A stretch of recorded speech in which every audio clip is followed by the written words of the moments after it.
Hari keempat aksi demo penolakan Undang-Undang Omnibus Law Cipta Kerja sebanyak 65 uang tertangkap jajaran kepolisian Polrestabes Palembang bersama Polda Sumsel di sejumlah kawasan di Kamboja. Dari puluhan uang yang diamankan tersebut, si kok uang inisial AM ditetapkan jadi tersangka. AM ini diketahui merupakan ketua LMND Kota Palembang, namun pas dilakukan pemeriksaan dirinya mengaku sebagai wira swasta. Kapolrestabes Palembang Kombes Pol Anom Setiaji pas melakukan konferensi pers mengungkap ditetapkannya AM sebagai tersangka karena yang bersangkutan sudah menghalangi sama menghujat petugas kepolisian yang sedang melakukan sweeping untuk ngaman ke pelajar-pelajar yang nak melok demo di kawasan Kamboja.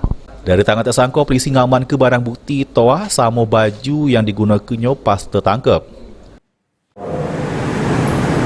Untuk sementara kami menetapkan satu tersangka atas nama inisial AM, pekerjaan wira swasta, umur 24 tahun, alamat di Kota Palembang. Melakukan pemaksaan bahkan sampai terjadi luka terhadap anggota polisi yang sedang bertugas.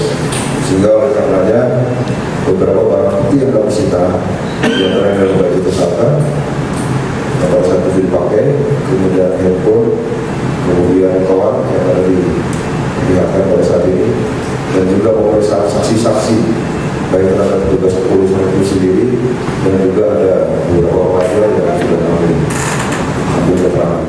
Atas perbuatannya yang sudah menghalangi sama menghujat polisi, AM terancam pidana pasal 212 sama 213 KUHP. Heru Wahyudi, PAL TV.